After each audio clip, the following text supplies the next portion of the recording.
सकती थी, क्योंकि रात को उधर से आने में लेट हो गए थे। वो तो उनके भैया के साथ था, इसलिए राजा दिन भी कोई प्लानिंग में बैठी होगी, इसलिए राजा से बोल रही थी अपन दोनों अलग सकती थी। वो तो मौका ढूंढ रही थी उसने। अब वो रिवॉल्वर से साफ पता चल रहा है ना कि वो राजा को अकेला पाना ही चाहिए। अलग गाड़ी से होता तो सोनम तो यही बोलती ना कि लूट पट्टी हो गई हमको, मतलब कोई रोक लिया और ऐसे करके मरवा सकती। राजा रघुवंशी हत्याकांड में एक और बात सामने आई है।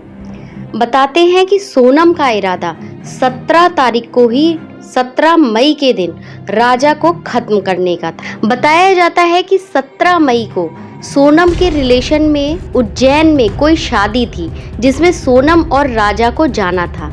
सोनम ने राजा को अलग से गाड़ी में आने को बोला और बोला कि मैं अलग से दूसरी गाड़ी में जाऊंगी, लेकिन सोनम के भाई गोविंद ने राजा से कहा कि तुम हमारे साथ जाओगे। तो सोनम, गोविंद और राजा एक ही कार में गए, वरना सोनम और राज कुशवाहा का प्लान था कि 17 मई को राजा को अकेले देखकर उसको पिस्टल से मार दिया जाए। और जैसा कि बताया जा रहा है कि सोनम के काले बैग में एक पिस्टल भी बरामद हुई है।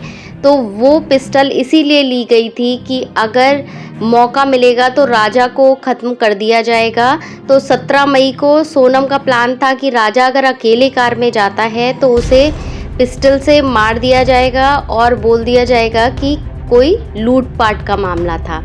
लेकिन सोनम के भाई ने राजा को फोर्स किया और राजा को अपने साथ कार में ले गया।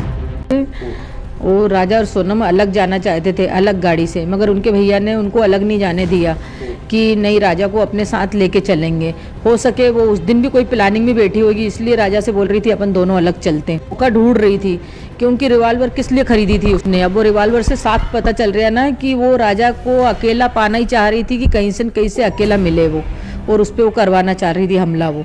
हाँ, उस तारीख को मार सकती थी, क्योंकि रात को उधर से आने में लेट हो गए थे। वो तो उनके भैया के साथ था, इसलिए राजा बच गया। अगर अलग गाड़ी से होता तो सोनम तो यही बोलती ना कि लूट पट्टी हो गई हमको, मतलब कोई रोक लिया और ऐसे करके मरवा सकती थी, वो कुछ भी करवा सकती थी।